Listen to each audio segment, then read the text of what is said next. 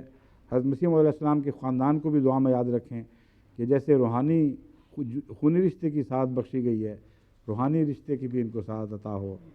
اہل بوسنیا اور کشمیر اور فلسطین کے مظلوموں کے لیے بھی دعا کریں، اپنے لیے غیر معمولی دعا کریں۔ یہ جو نئے دور ہیں جن کے تقاضوں میں ہم داخل ہو رہے ہیں، اللہ ان تقاضوں کو پورا کرنے کی توفیق بخشے، اور جو ابتلا ہمارے لیے مقدر ہیں اگر ان کا وہ ٹال نہیں سکتا، ٹالا جانا مناسب نہ ہو اللہ کے نزدیک، بعض ایسی حکمتیں ہوتی ہیں جس کے نتیجے میں اس تکلیف میں سے انسان کو گزر نہیں ہوتا ہے۔ ام منکم الا واردھا کا ایک یہ بھی مطلب ہے کہ کچھ تو ہیں جو آخری صورت میں جہنم میں ڈالے جائیں گے، کچھ کو اس دنیا میں اس کے نمونے چکھنے پڑیں گے توئی طور پر اللہ کی خاطر، وہ اس جہنم سے دور کیے جائیں گے۔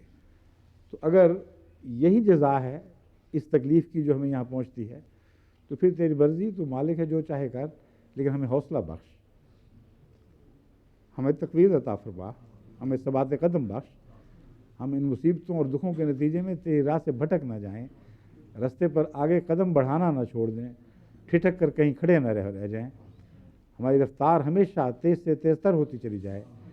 یہ سب دعائیں کریں، پھر جو تیری رضا ہے ہم اس پر راضی ہیں، اس پر ہمیں راضی رکھنے کی توفیق عطا فرما، راضی رہنے کی توفیق عطا فرما، کیونکہ منہ سے یہ بات کہہ دیتے ہیں لوگ، جب مشکل کا وقت آتا ہے تو نہیں پورا کر سکتے۔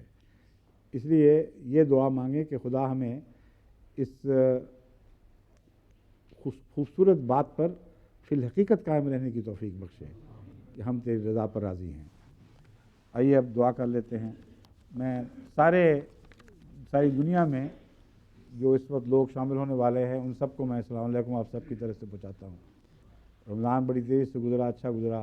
جاپان والے بھی بیٹھے اس وقت دیکھ رہے ہیں، اور دوسرے ممالک قریب تر آئیں تو بنگلہ دیش ہے، سب کی آنکھیں اس وقت ٹکی ہوئی ہیں ٹیلی ویژن کے اوپر، اور کان سن رہے ہیں کیا ہو رہا ہے، اس مجلس کا حصہ بنے ہوئے ہیں۔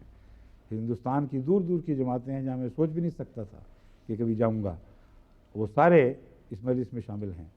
پھر پاکستان کے دیہات میں، مختلف قصبات میں، شہروں میں، جگہ جگہ ایسی بھرپور مجلس اس وقت قائم ہے درس کی کہ اس کی کوئی مثال پہلے کبھی دکھائی نہیں دیتی۔ موریشس بھی شامل ہو گیا آج، ان کی خواہش تو تھی آخری 3 دن میں وہ بہت غیر معمولی خرچ کر کے فائدہ اٹھا لیں، کیونکہ وہاں اجازت نہیں ہے اینٹینا کی۔ تو ایک ہی رستہ انہوں نے سوچا کہ اپنی ٹیلی ویژن والوں سے درخواست کی کہ باقی نہ صحیح صرف ہمارے لیے یہ پروگرام ٹیلی وائز کرنے کا انتظام کر دو، باقی جگہ نہیں ہوگا، اپنا اینٹینا لگاؤ، ہمیں اس میں سے دکھا دو۔ وہ مان گئے، لیکن خرچ اتنا زیادہ تھا کہ میں نے کہا یہ تکلف کی حد تک ہو گیا ہے۔ تو انہوں نے پھر اصرار کیا اچھا پھر ہمیں درس میں شامل ہونے دیں آخری دعا میں۔ وہ بھی بیٹھے اس وقت دیکھ رہے ہوں گے وہاں، اور جن کو میں کہتا ہوں وہ مسکرا بھی رہے ہوں گے، بس آنکھیں اٹھا کے ہاں ہاں ٹھیک ہے، ہاتھ بھی شاید ہلاتے ہوں۔ تو پاکستان کے دیہات ہیں، سندھ صوبہ سرحد، پنجاب اور بلوچستان، پھر اب افریقہ کی طرف آ جائیں، وہاں بھی اس وقت اجتماع ہے بڑا زبردست، اور آج کے اجتماع میں امریکہ بھی شامل ہے، اور کینیڈا بھی شامل ہے، اور جنوبی امریکہ بھی شامل ہے۔ دنیا کا کوئی خطہ نہیں ہے جو اس عالمی دعا میں شامل نہیں ہے، اور کوئی خطہ ایسا نہیں ہے جس کو جماعت کی اس عالمی دعا کا فیض نہیں پہنچے گا۔ بس ان سب کو پیش نظر رکھیں۔ اللہ تعالیٰ آپ سب کو اپنی حفاظت میں رکھے۔ اس رمضان میں جو کوتاہیاں آپ سے یا ہم سے سرزد ہوئی ہیں ان سے عفو فرمائے، اور جو برکتیں ہم پانے کے حقدار نہیں بن سکے اپنے فضل سے ہمیں عطا کر دے۔ جماعت کی اجتماعی حیثیت پر رحم کرتے ہوئے ہر نیک کا فیض ہر دوسرے کو بھی پہنچا دے۔ اس گروہ میں ہمیں داخل فرما جس کے متعلق حضرت اقدس محمد مصطفیٰ صلی اللہ علیہ وسلم نے فرمایا کہ وہ لوگ جو خدا کی یاد کے لیے بیٹھتے ہیں خدا کے ذکر کے لیے اکٹھے ہوتے ہیں ان کا جلیس کبھی محروم نہیں رہتا۔ فرشتوں نے ایک ایسی مجلس کا ذکر کیا اور اللہ سے عرض کیا کہ اے خدا وہ بندے صرف تیرے ذکر کے لیے اکٹھے ہوئے تھے، اللہ نے فرمایا میں نے سب کچھ بخش دیا، ہر دعا قبول کر لی۔ فرشتوں نے عرض کیا کہ اے اللہ ایک ایسا بھی تھا جو رستہ چلتے بیٹھ گیا تھا، فرمایا وہ بھی شامل ہے ان برکتوں میں، کیونکہ ایسے لوگ جو خدا کی یاد کے لیے اکٹھے ہوتے ہیں ان کی برکت سے کوئی محروم نہیں کیا جاتا۔ بس وہ سارے دوسرے چلنے پھرنے والے لوگ، احمدیوں کے دوست بھی، ان میں ہر مذہب کے لوگ ہیں جو ان مجلسوں میں آج اس وقت بیٹھے ہوئے ہیں اس دعا کے انتظار میں کہتا ہوں ان ہماری برکتیں ان تک بھی پہنچیں اور ساری دنیا میں یہ برکتیں عام ہو جائیں۔ آئیے دعا کے لیے ہاتھ اٹھائیں۔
آمین